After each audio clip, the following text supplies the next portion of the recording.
I'm going to be giving you guys an honest review of my most expensive makeup products. Now, I don't really spend that much on makeup usually, but every now and then I do tend to splurge. Also, I haven't really been wearing makeup that much, so like if my makeup just looks horrible, like I've really been loving the natural look lately, but for the sake of this video, I'm just gonna be doing my makeup, so I hope you guys enjoy that. Okay, so for the first couple portions of this video, I will be doing a voiceover. If I wasn't sure if I wanted to do a voiceover for the whole thing or just talk to you guys, but I ended up switching over towards the end. Here I am using the NYX Micro Brow Pencil. This is my most expensive brow pencil. It costs $10. So expensive, I know. It's in the shade Espresso. I feel like that color is a bit dark. I should probably get one shade lighter. For the pros, I say they have a very good color range. For me anyways, color is very pigmented and the pencil is very skinny, which is like the main thing that I really like about this pencil. For the cons, I'd say this product runs out quickly. So other than that and the fact that I need to get a lighter shade, I do believe this product was worth the $10 I spent on it, so there's no regrets over there. So the next product is primer, and this is the hyaluronic hydrating primer from ColourPop. This costs $12. For the pros, I'd say this smells pretty good. It smells like coconuts. It has hyaluronic HA in it, which is like moisturizing, and it seems to make my makeup last, but honestly I can't really tell with primers. Like, I just put them on my face and like hope for the best. There's a lot of better, cheaper alternatives, so yeah, not worth the $12. Sorry, ColourPop. Okay, so this is where things get a little bit juicy. I'm using the NARS Radiant Creamy Concealer, my most expensive concealer. How much did it cost? $10? No. $15? No. $20? No. $30? Yes. I paid $30 for this concealer. Don't ask me why, because I honestly don't know. For the pros, I'd say it is a very close shade match to my real skin. I got lucky with that. I ordered it online, and it also says that it has good coverage. I mean, for $30, it better have good coverage. For my cons, I would say it's not really worth $30. I bought this a few years ago. I think it was being pretty overhyped. That's probably like my biggest regret, is buying a $30 concealer that literally runs out so quickly. It runs out so quickly, like there's barely any product in there.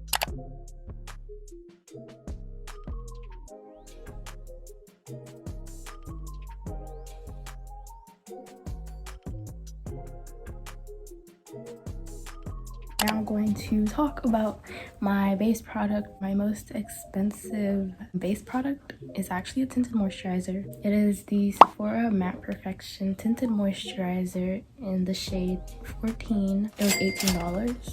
For the pros, I will say that this is a very lightweight tinted moisturizer, as it should be. It's also matte. It has a matte finish, so if you have oily skin, this would be good for you. Now with the cons, though they do have a lot of shades, I feel like the one I picked up is a little bit light for my face, and also it's very watery. Some people might like that, some people don't. Honestly, I wish it was a little bit like thicker, but overall it's not that big a deal for me. Coverage, it's okay. It covers like light spots, but it will not cover all of your blemishes, especially some dark marks I have over here.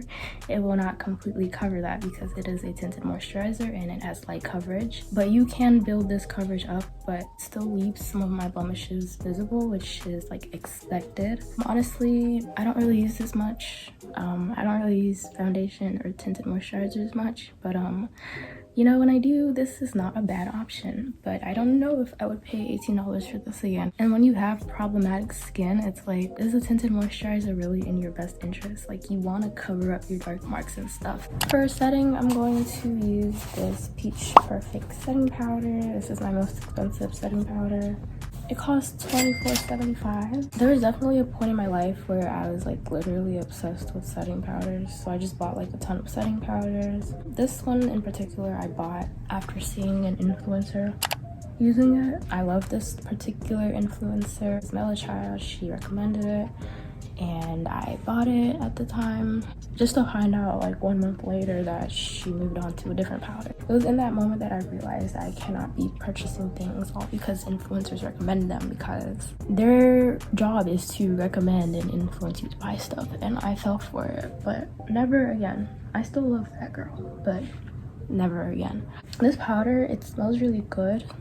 It smells like peach. It tastes sweet. It tastes like candy, which is like, I don't know how to feel about that, but yeah. The packaging is like really pretty. Like the cover is like this, and it's like pink, and it's really pretty. I wanted it at the time. Would I still buy it today? Probably not, but I still like the product a lot. So now we're gonna move on to bronzer and contour.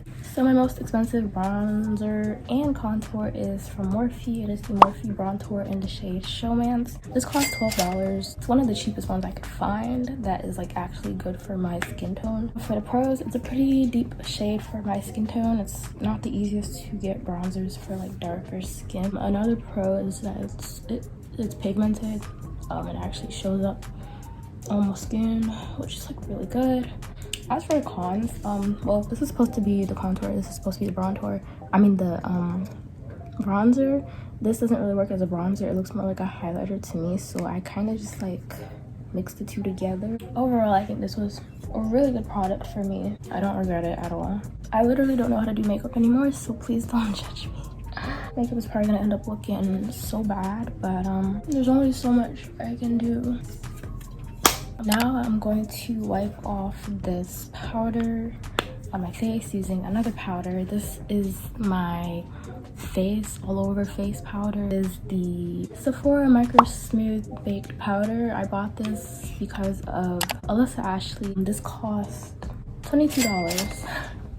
Which I don't know if that's good or not. I think that's kind of pricey though. I think it works good. This was a spontaneous purchase. Like I really wanted it at the time, but like now that I have it, it's like I don't use it all the time, but it's nice to have.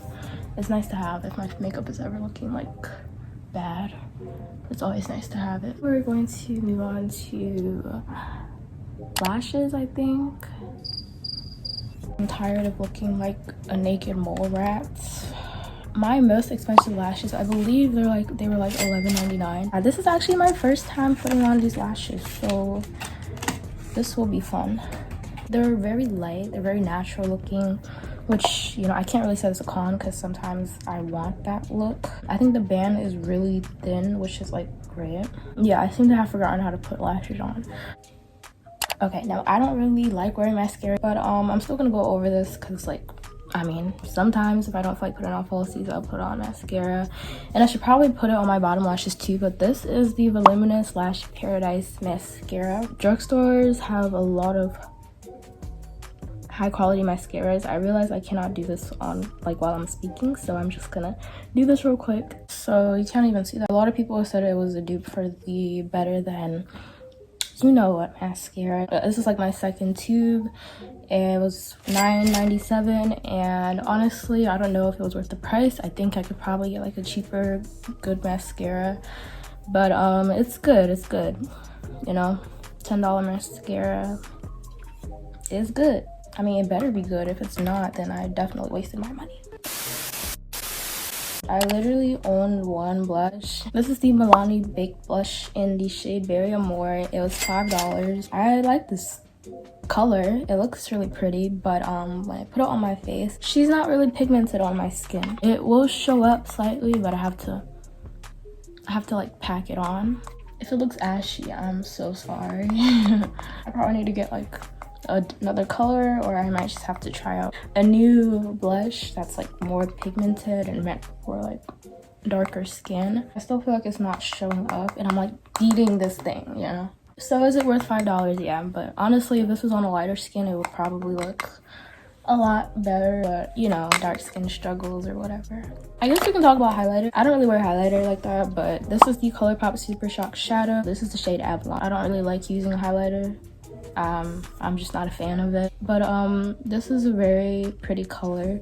It feels really smooth. It feels like velvet. It's like so nice. My most expensive lip product is from Morphe. This is the Morphe lip gloss in the shade Freebird. This was $9. I was watching Andrea Renee and I loved how it looked on her. So yeah, it smells good. I really like the packaging. I like the applicator, and I just love how this looks on my skin. I love nude colors. Like, they're so pretty. We're going to end it off with this ColourPop setting spray. It's from the same collection as the primer. This is the ColourPop Pretty Fresh Hyaluronic Acid Setting Mist. This was $12, and I bought it because I saw a lot of reviews and they said I had a fine mist. It smells really good and has hyaluronic acid.